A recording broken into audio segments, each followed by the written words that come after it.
I'm going to do a World of Chel review of NHL 24. The three main components that EA had worked on for NHL 24 was HUT, World of Chel, and gameplay. We'll break down two of those components here. We'll talk about gameplay through the lens of the World of Chel tuners. The main gameplay changes were the pressure system, goalie fatigue, hip check buffs, and overhaul to hitting, limitations on LT pivoting, the one-touch pass, icon passing, and total control button layout. Almost all of these gameplay changes and additions were unwelcome changes from the community. When NHL 24 first dropped, the pressure system was active far too quickly with very little production in the offensive zone. It was like 3 shots that were easy saves was enough to activate it. In 3v3 matches, puck racking in the offensive zone was done a lot to activate the full pressure system as well. It was far too OP for a time. The offensive team gets a buff to everything, and defense was nerfed to the ground with very quickly depleting stamina loss. Sometimes it would activate within 5 seconds of entering the zone, which didn't make any sense. Many patches later, they had nerfed the pressure system, and I'd say now it is set as intended by EA. The concept of it makes sense, activating when an offensive team has sustained pressure in the zone that would tire out the defensive team trying to clear the puck. In a competitive setting, it isn't the best thing, as competitive players want to earn each goal and not have it be tailored to luck, which is affected by this feature. Especially at the launch of 24, many competitive players were frustrated with the abusal of this feature, and a few decided to drop out of the game because of it. Competitive players do not want to play a game that's based on luck. This is a video game, not the real thing. I can understand this perspective since we all desire a skill-based game rather than a luck-based one. Some may disagree, and since hockey is more luck-based and bounces happen a lot, I can get it. But I'd rather have a game that puts skill in front and allows the players on the ice to truly dictate the outcome. Bounces will happen, but we shouldn't have a game that relies more on that than the actual skill of the players. Let me know your thoughts on that in the comments. The pressure system was a realistic addition that EA wanted to add, but wasn't fully tuned properly till a few months after launch. To me, that isn't good. I can understand when some gameplay features aren't working as intended, but having to wait a few months for EA to fix it for the community doesn't justify the cost we pay each year to play at launch. We want a game that can work at the start and not have to wait for patches a few months later to fix the problems. Goalie fatigue was something I'd say doesn't need to be in the game. This is another realistic addition by EA this year, and I don't think it's something that needed to be added to a video game, especially since the game moves very fast and goals again should be worked for and earned instead of being given a goal based on the goalie's stamina. Another problem with this feature is how the goalie moves with low stamina and will often flop over and dive for pucks, leaving the net wide open for rebounds if the shot doesn't go in initially. It's another feature I think might have been good on paper, but executed poorly by EA, as the intention I don't think was for goalies to become wild if their stamina is low. They lose all their fundamentals to goaltending and just dive all over the place. If you were very tired, you would do less on the ice instead of doing more, right? The goalie should be moving slower, and it should take more shots to get them down to low stamina. Again, a feature that was well OD'd at the start of NHL 24, but had been tuned to drain less frequently over time. Still doesn't take many shots for this to happen though. Basic shots can deplete a goalie's stamina pretty quickly. I think out of everything, this was something that certainly did not need to be added to a video game. I'm curious to hear your thoughts on that. The body checking overhaul was tough to adjust to. Lots of hits over the start of NHL 24 were over pursued, and every hit was an attempted big charged hit. We didn't use the shove animation much, and the timing of things was just simply off. But over time, just like anything else, practice makes this all better. I think the body checking this year is a solid addition, no longer tied to just holding the stick down and having the game do the work for you. It has added more of a skill gap to hitting opposing players. As a result, truculence was basically nerfed by this change, and the game didn't help the players much with hitting assistance. You had to line up the check and deliver it on time, which is a welcome change, as that added a competitive skill gap to the game. The issue with this feature, as a standard in NHL 24, body checking with small players became very easy after a while, and the ability to hit big players with ease is an issue. The bigger, heavier players don't have an advantage over the small, speedy type, as they can hit the bigger players all the same. The meta became using all small players with max speed and excel, as that had a greater impact over using any big player. After some time, I hardly ever saw big players being used. Now EA has addressed this in their patch notes for 25, and hopefully we'll see bigger, heavier builds having more of an impact with their size over the smaller players. A variety of builds that have strengths and weaknesses. That was the whole point of adding the build overhaul we had gotten in 22 with the X Factors. Right now, as it stands, The more options we're given, the less we actually use due to metas. I would like to see that change. Let me know your thoughts on that. The hip checks in this game have been buffed majorly at the start of NHL 24. Even now, it's still a main way to play defense in certain areas of the ice, which isn't seen in real hockey. Now, hear me out.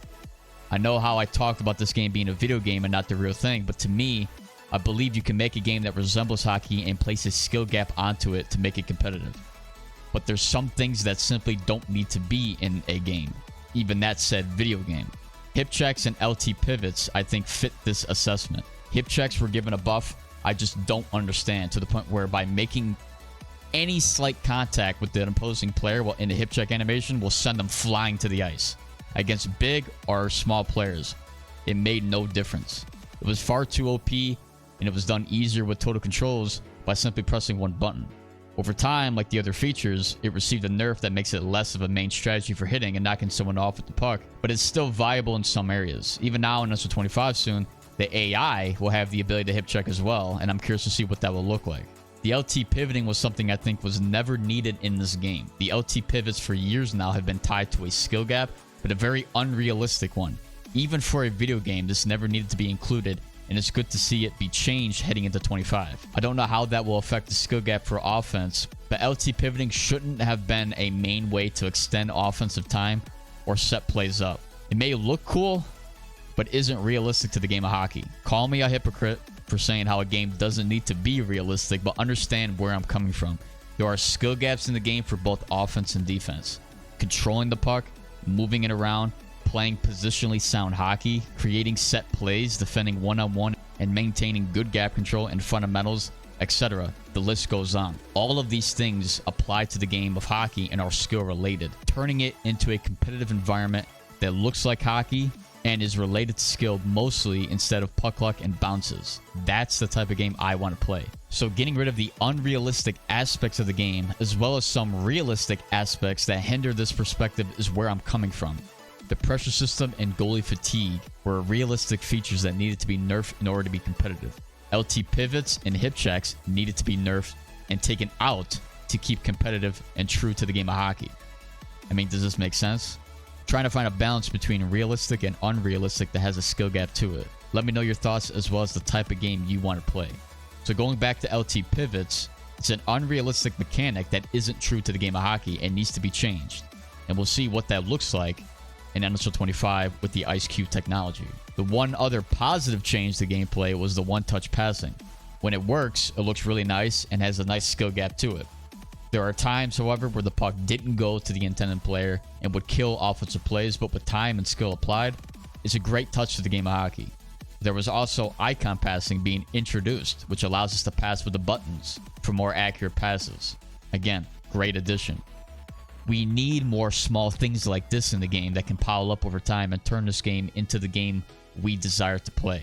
My critiques to the game outside of the additions added would be the frequent puck bounces that are often caused by their seamless puck pickups. There were many own goals this year by defensemen not being able to corral the puck properly. Battling for pucks looks very unrealistic and clunky due to many animations colliding with each other, and this should have been something addressed in NHL 25 gameplay trailer, which it wasn't. I don't think the reactive actions are something that will target this problem, and we'll have to see what they can do to fix it in future games or patches. But that's a major problem and has been one for years, and it still isn't addressed? Why? Many players complain about it. Another issue is the penalties. Player sticks going through players and certain penalties being called that don't make any sense. Interference penalties due to hitting a player behind you while throwing your arms in front of your body, also while attempting a rebound or 1-2. These things were a major problem in 24, and many more could be addressed, but that would be diving deeper into the issues with this franchise this past decade, and not so much just because of NHL 24. There's probably quite a few things I've missed. Anything you guys want to add in the comments, feel free. I'm not going to talk about total controls. I used it in the beginning, then switch back to the skill stick. I think it's okay for beginner players learning the game. I don't care much for the AI. World of Chel should be played with human players, so I don't have a comment on the AI. Stepping away from gameplay, the additions to World of Chel specific were the club final playoff changes, changes to customization, addition of preset builds, the battle pass, and an in-game store.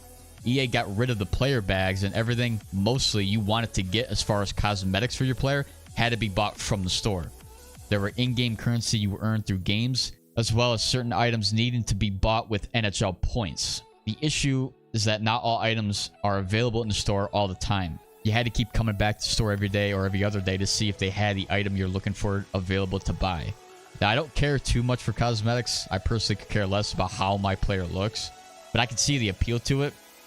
They should have just had everything available to the player and allow us to use our coins as we see fit. This isn't Fortnite, but they got all these new cosmetic features from it. Battle Pass, in-game store, every game now has it. It doesn't make any sense here. Customization was also a horrible thing they changed. I haven't cared to change anything recently, but at the start, you had to change every little thing about your player for every single outfit you wore. That added so much more time and effort to change things, and that's why I didn't care to really dive into customizing my player. I'd have to spend an enormous amount of time doing it. Is it really hard to add an apply to all feature? Allow us to select the outfits we want to add a certain piece of equipment to. Easy. But this is, of course, EA. Club Finals, I think, was cool this year. They did it exactly how it should have been. 4 best-of-7 series to win the cup. Spot on. I don't know how else to improve it. There could have been an option maybe to play the same team again if both teams agreed to. So it's an actual true best-of-7 series against the same team. But I think it's fine. Another big issue for World of Chel was the amount of glitches to lobbies and lagouts. This happens every year, and it's inexcusable at this point. Many players had issues joining World of Chel at the start of 24. Took yet again many patches to fix, and players to this day still have issues at times. That's horrible. Needs to stop happening, and if so, needs to be fixed quickly, not over the course of many months. That's a waste of time. The 2 game modes I played were drop-ins and club games. I wish drop-ins had a feature for joining games mid-match. The amount of times the game ends with AI players is horrible, especially since the AI isn't that great. There shouldn't be a rank tied to drop-ins. They're drop-ins. Implement a Rocket League system to allow players wanting to quickly join games to join your match mid-game when a player drops out. This will eliminate AI players all over. When someone joins, have them sit till next face-off and then play from that point. Then have the option to replay that same team so the games can start again quickly. Far too many loading screens that are so slow as it is to find another team. It just takes too long. Club games should have a feature for a player that lags out to join back mid-game as well, so it isn't left with the AI the rest of the way. The verdict I'll give for both gameplay and World of Chel will be from 1 out of 10. Since I haven't given a rating for previous games, I'll draw from the previous games as a baseline for my rating. Gameplay for 24 I think is worse than 23 as a whole. Therefore, I'll give gameplay a 4 out of 10. 5 being the baseline, so it took a step back. Could honestly be a 3 out of 10 if it was just based on how the game was at launch. There were a lot of unhappy people at the start, and it took several patches and months to fix. But they eventually fixed the game to be in a playable state, but it is still worse than what we've had. This is why my expectations for 25 are very high, as we've waited basically 2 years for these new devs to give us a game worth playing, and it fell off big time this year. They basically didn't do much to anything in NHL 23, and all their work was done to 24, and it was unsatisfying. My World of Chel rating I'll give is a 5 out of 10. To me, it balances out the positives and negatives. From the glitches to the battle pass, in-game store to customization, I mean, that hits low for me. But preset classes and club final improvements, I think, raised it back up, but it still feels lacking for me, and I don't think it took a step forward at all. Hope you guys enjoyed. Let me know your final thoughts on all of this and what you guys hope to see in future games, and I'll see you guys in NHL 25.